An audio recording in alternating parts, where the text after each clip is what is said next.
or Brennan DeCandio. I guess you can help entertain us as well with your white-blue mid-range deck.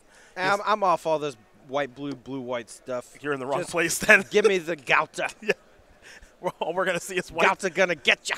We're going to see a lot of white cards in Standard for the next couple of months, I have a feeling. I have a feeling as we are underway here with a Forest and a Greenbelt Rampager, 1 energy that's not actually on the battlefield.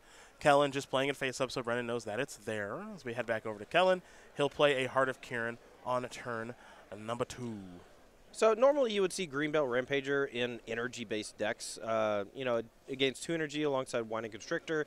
We saw that a lot with Long Tusk Cub during the heyday of energy. And now, though, Greenbelt Rampager is effectively a 3-mana 3/4 that has the ability to crew stuff like Heart of Kirin or Sky Sovereign Console Flagship for 1 mana. And it has some cool little interactions with Aethersphere Harvester as well. You can choose to burn like all of your energy if you want with Aethersphere Harvester and just use Greenbelt Rampager to crew multiple vehicles on the same turn, which is kind of cool. Never seen that before, actually. Yeah, it's just a little thing. Like after sideboard, he also has access to Sky Sovereign Console Flagship. So, you know, there could be instances where he needs to crew multiple vehicles and only has the 1 creature, and you can do it if you have an Aethersphere Harvester. This elephant's out of control. Oh, boy. What? Yes! we didn't even get started. Nice blue-white deck, Brennan. I hope he heard me. Well, Kellen Pastore wins game number 1 on the 3rd turn, technically, as Mono Green Aggro was very aggressive. That's like a combo deck right there. Taking down Brennan DeCandio and his white-blue mid-range deck. Great time for a commercial, and then we'll take a look at the sideboards, I guess.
Hey, we're back. And we got some updates to the scoreboard. Take a look. You thought Mono Green Aggro winning on turn 3 was fast? Well, it was. I did, and it was. Ross Merriam is down a game, excuse me, to Andrew Davis playing Blue Eye Control. Tanner Grace down a game to Daniel Barkon playing Lance. This is getting ugly for Team BCW here. Let's see if Brennan can tie things up. 3 Forsake the Worldly, 2 Fall of the Thran, 2 Wrath Capuchin, Ship's Mage, 2 Settle the Wreckage, 2 Fumigate, 2 Negate, Jace's Defeat, a Seal Away. Help him, Todd. Let's try to turn it into a Blue Eye Control deck. You want those Settle the Wreckages, you want those Fumigates. Those Forsake the Worldlies could be pretty good at helping deal with things like Heart of Kirin or, you know, Sky Sovereign out of the sideboard. For Kellen, it was easy in the first game. I don't know if it gets any easier now, but we've got 2 Lifecrafters Bestiary, 2 Sky Sovereign Council Flagship, 2 Nissa Vital Force, 2 Prey Upon, 2 Thrashing Brontodon, 2 Plummet, Heroic Intervention, Crushing Canopy, Death Gorge Scavenger.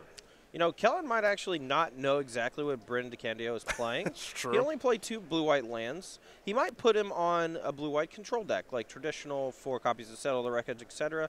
He may be going for a Lifecrafter's Bestiary build after sideboard, trying to win like a super long game. And that might end up working out in his favor if Brennan changes his deck enough to try to take advantage of Fumigate and Settle the Wreckage. So I would expect Kellen to bring in Sky Sovereign, Nissa Vital Force.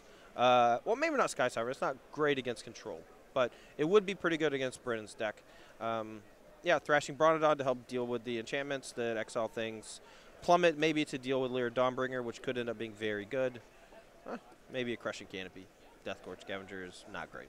A couple of options there for both players. We'll be underway here in game number 2 in just a moment. Again, your update. Daniel Barkon up a game over Tan and Gracelands, up a game over Grixis Delver pretty quickly. Ross Merriam got hit with a Terminus in Modern. Yeah. Old Andrew Davis, we had him earlier, and he had 4 copies of Terminus in his deck. Yeah. Just kind of tight. Ross is used to playing against that in Legacy with Elves, Yeah. not Modern Elves, so that's hard for him to beat. As this is Thrashing Brontodon from Kellen. He's expecting something to get countered eventually. He expected like Syncopate or something. You can see him like hold it over the table. I think he is putting Brennan on a blue-white control deck. So you could see that post-board configuration that's super super prepared to go into the late game. Well, this is Gideon. Let's see what the follow-up is here. All right, Merfolk Branchwalker, Reveal Forest. Play that, and now here's Scrap Heap Scrounger. Okay. Back over to Brennan we go. Brennan will draw. This would be a great time for a card like Settle the Wreckage. Yeah, but if he passes with 4 mana, Kellen is not very likely to run into it if he's already expecting Brennan to be on a control deck. That's kind of why Settle the Wreckage is hit or miss. Like, you need to be able to put your opponent in a spot where they have to attack, which is why I really like Settle the Wreckage in the Wrath Capuchin version that plays mostly instant speed. Because if they don't play into the Settle the Wreckage, you just cast Wrath Capuchin. Next turn, you still get to hold up Settle the Wreckage, but you also have the option to cast Lyra Dawnbringer. Well, that's legit. That's legit. So Merfolk Branchwalker's been targeted by Gideon. The rest are free to do whatever they like, as Brennan sits here with 4 mana available. Depending on Kellen's hand, he might actually want to get the Settle the Wreckage out of here. Oh, he maybe have target Scrap Heap Scrounger. Oh, he targeted Branchwalker. That's why Branchwalker's over there. Oh, sure. Yeah. Gideon's going to fall down to 1. Kellen will pass the turn back. So, Nice. cycle twice. Cycle once, cycle twice. This mono green deck is nice. Yeah. Well, Brennan did find a copy of Settle the Wreckage now. So if he didn't have it last turn, he sure got it now. Got a gate in hand, too. Got a plus. Target Branchy again. Exert. All right. Sort of. Yeah. Yeah, it's not great. Yeah. Just turn it upside down, dude. There we go. All right, back over to Kellen we're going to go. Kellen wasn't willing to deploy anything else on the battlefield. Let's see if he's going to make the exact same attack. Yeah. He really wants Settle the Wreckage to hit him this turn so he can resolve a Karn Sign of Urza, it looked like. Is that in his deck? I thought I saw a Karn in his hand. Maybe not. Nope, I'm an idiot. Nope. Probably some other colorless card. But, you know, Brennan is effectively tapping out here to Settle the Wreckage, and I think that's what Kellen wanted so he could resolve a big spell this turn. Well, there's your big spell. It's a boat. Boom! It's a boat. It's a boat that just killed Gideon. Yeah. It got preemptively errated to be able to hit Planeswalkers. Oh, yeah, that's smart. That's smart. There's your Sky Sovereign Council flagship right there. Whenever Sky Sovereign Council flagship, enters the battlefield or it attacks, it deals 3 damage to target creature or planeswalker and opponent controls. Crew 3, convenient with the Scrap Heap Scrounger, and it is a 6/5 flying boat. It's a good boat noise. Yeah, I mean, Brennan, you know, probably has a few ways to deal with Sky Sovereign, but You know, Kellen probably has a bunch of like naturalized type effects in his deck, and if it's not Settle the Wreckage, I'm not sure exactly what can handle the Sky Sovereign that's not an enchantment. Kellen is going to crew up and say, let's go. Torrential Gearhulk or something like that. Kellen might be afraid of that, but willing to sacrifice it to start to put pressure. Brennan at a healthy 20. You can't play around everything forever. And Brennan's hand does not look to be all that good. He's got History of Banali in hand, a negate as well. Not sure what he's working with here, and I'm not sure Kellen wants to establish more of a battlefield presence at this stage. He'll play another copy of Passive Oasis. Yeah, from Brennan's side, you know, if he plays Teferi and targets the Sky Sovereign Council flagship, Teferi just ends up dying. I think he was trying to get to a spot where he could play Teferi minus and also do something else. Fumigate looking quite embarrassing against both Scrap Heap Scrounger and the Sky Sovereign Console flagship. The only good thing here for Brennan right now is I do not believe. Okay, Kellen actually does have 1 black mana, so never mind.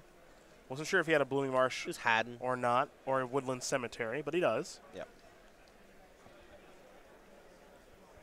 Having the fast lands as well as the new, I guess, buddy lands, Woodland Cemetery and such, makes splashing pretty easy for the most part. If the splash is just activated ability from a card I can already cast.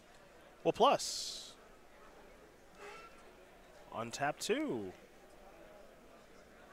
And send it back over to Kellen, who will untap his Sky Sovereign, his Branch Walker, and a Scrap Heap Scrounger and draw a card. I love me a mono green deck. Mono green's always pretty sweet when it's good. Branch Walker going to reveal Forest. Got some Hashep Oasis up in here, threatening 6 extra damage. Like, this is just all sorts of good. Well, it's kind of nice when your lands actually do something additional. I think that's what you kind of always want in a monocolor deck if you can. And that Desert Land's pretty good. Something I might like to see here from Kellen's side is maybe activating Sky Sovereign with Scrap Heap Scrounger so that it doesn't get hit by... oh, he's just going for the kill. Never mind. That's 12 damage. That is 12 damage. Yeah, and that is going to do it. So. Yeah, he was dealing 3 to the Teferi with the ability, but going for the kill. Love that aggressive play. Brennan seemed to be floundering for the most part. Settle the Wreckage was not something that he could have access to with only 3 mana. Smart, aggressive, love it. Mono green. Kellen Pastore going to win game number 2 and the match over Brennan DeCandio. 2-0. Mono green aggro. Oh, yeah. Oh, yeah. Over white blue mid range. Yes, please. I really hope that's a best of SCG Live. Just Brennan, do nothing, scoop on 2. Just, yep. Dead. Just couldn't be more dead as we join into this match now. Ross Merriam is down a game. Our light totals appear to be correct as we've got Andrew Davis at 13. We got Ross Merriam at 20. Terminus is resolving. Bane of Ross's existence. You know you're in trouble when the blue-white control player is hard casting Terminus. Now it does appear as though Ross has resolved. He's resolved a couple copies of Lead the Stampede, so he's going to keep rebuilding. Play a Llanowar, play an Elvish Mystic. Don't want to confuse that with Llanowar Elves. Play Elvish Mystic, play Dearwood's Elite, and get an Elf token as well. Keep it rolling. It's kind of interesting that from the Elf standpoint, this matchup is not easy by any means. They have a bunch of removal. Andrew specifically has multiple copies of Terminus in his main deck, which historically is pretty bad for an all-creature-based deck. Yeah. Ross's plan here is not to do the infinite combo or overly generate mana to pump Aziri a million times. His plan is to small ball the blue-eye control deck until he can maybe find a window to EOT, Court of Calling, or Collect a Company, and then go for the kill. He doesn't want to expose himself to Wrath effects too much. Azuri can protect from Supreme Verdict a decent amount as well, though. Yeah, Terminus is the big issue, and that's the big hang-up here, as Ross is trying to figure out exactly how he wants to go about attacking here. Yeah, he can attack for 4, or he can choose to attack for 3 and leave up a regeneration ability from Snapcaster Mage. But the Celestial Colonnade on the other side would invalidate most of the damage. This is the Sphinx's Revelation for 1, 2, 3, 4, 5, I believe. Yeah. Or it looks like maybe 4. Oh, it's 5. No, it's 5. Okay. Not good. It's not good. Bad news for Ross. Not good for Ross Merriam. could have anything. He just drew 5 cards. Daniel and Tannen, they're all tied up at the top, getting ready for Game 3, Lance and Grixis Delver. Though if Andrew can close this out, they won't even need to bother. That's why you see Daniel kind of looking on there what Andrew's up to. I mean, this is definitely the point in the game where you have to imagine the needle is tilted towards Andrew Davis winning this match, close to 100%. Okay. After casting Sphinx Revelation for X equals 5, you get to untap 17 life, a million cards to work with. You just have to figure out the best way to capitalize on those extra cards. And there's Jason Mind Sculptor, too. Jeez. Then again, sometimes your Sphinx's Revelation is mostly lands. Mm-hmm. He didn't have a hard answer for that Azuri Renegade. Jace minus leaves it vulnerable to attacks this turn. Maybe he has settled the wreckage. Maybe.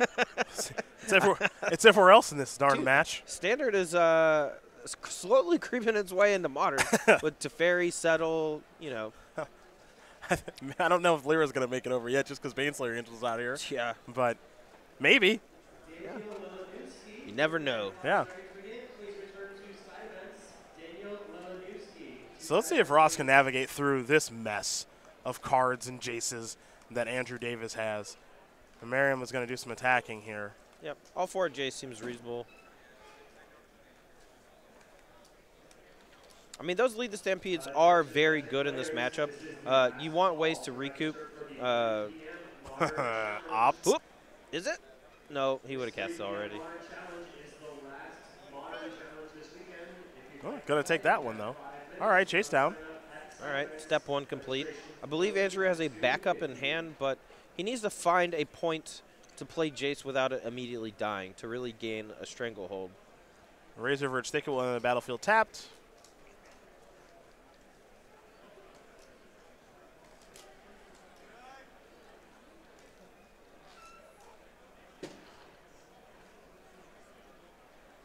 The follow-up, Uncounterable Boreal Druid.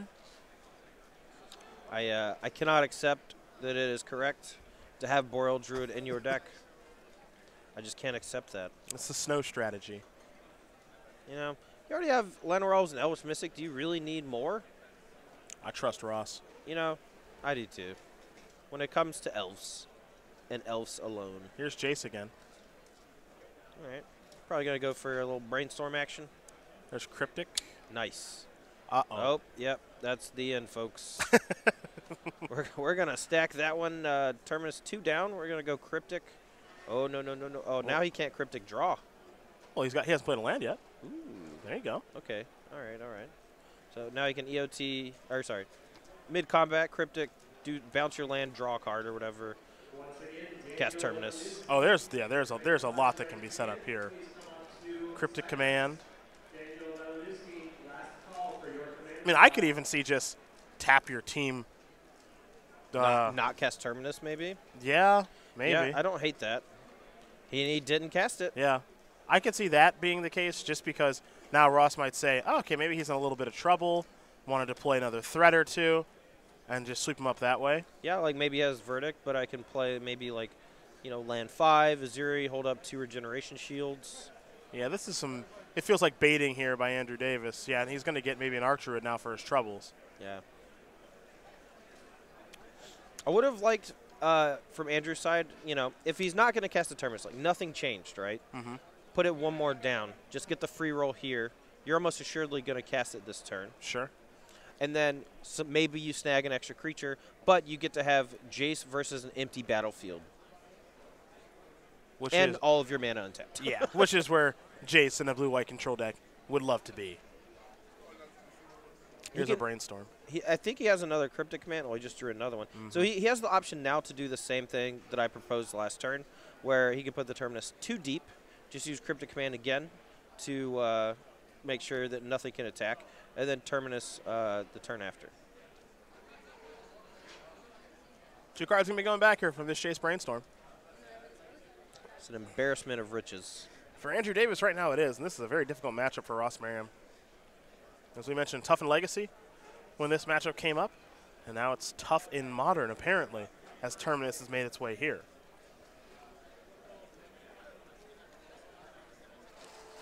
The fetch land closes out Andrew Davis' turn. We head back over to Ross Merriam, who will untap. He's got 5 elves in the battlefield. Elvish Arc Druid, a token from Darwin's Elite, Darwin's Elite itself, Boreal Druid, and Elvish Mystic, along with 4 lands, 2 forest, a Cavern of Souls, Naming Elf, and a Razor Verge Thicket, providing a little bit of white mana. Yeah, I don't know what I'm supposed to do here if I'm Ross. You just got to try to keep attacking, I guess. Did he just shuffle away Terminus? I doubt it. I also doubt it. Maybe he just left it in his hand and he's just going to cast it for 6 next turn. You know. Ross has no option here other than to just keep trying to attack, and he's going to keep getting Cryptic commanded. Cavern of Souls make sure that Cryptic is probably not going to counter anything super relevant. Mode's going to be tap and draw yet again. Ross looks like he may add some mana here to be able to cast 7 mana. Be able to cast either Court of Calling or Collected Company.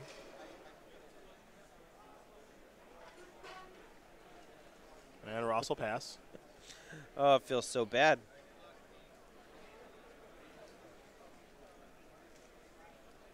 Andrew will draw. You can see Terminus in hand. Definitely trying to set it up. No question. Just cast it.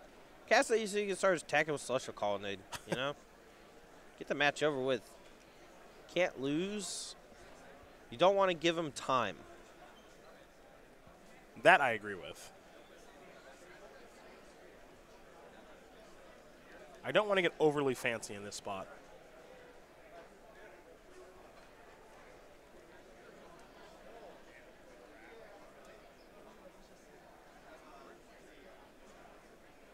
Looks like it is time for Terminus. Okay.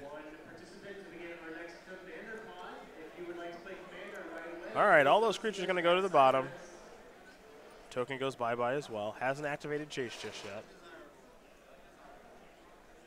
Can't tell you how many times I've forgotten to activate my Planeswalker because I had so much stuff going on. Well, he's not going to forget to activate Jace. I think that's the one Planeswalker that no one forgets to activate. Here come 3 cards. Snapcaster Mage, Flooded Strand, and another land. Looks like it may have been a copy of Field of Ruin. Yeah, I mean, he can use that to shuffle his deck if he wants to, and also get rid of the Cavern of Souls, or cut Ross off of white mana for his random sideboard cards. Ooh, Dispel on the Collected Company, and still has Cryptic Command mana up to counter another Collected Company. It's going to be a tough game to win. Whee! Lana Elves, Azuri. Azuri off of Cavern of Souls. Yeah, of course. Importantly. 3 mana. Field of Ruin's going to take care of the Cavern of Souls. Andrew Davis has got it rolling. I was going to say, do we have any basics left? One basic island left. Everything else is in play.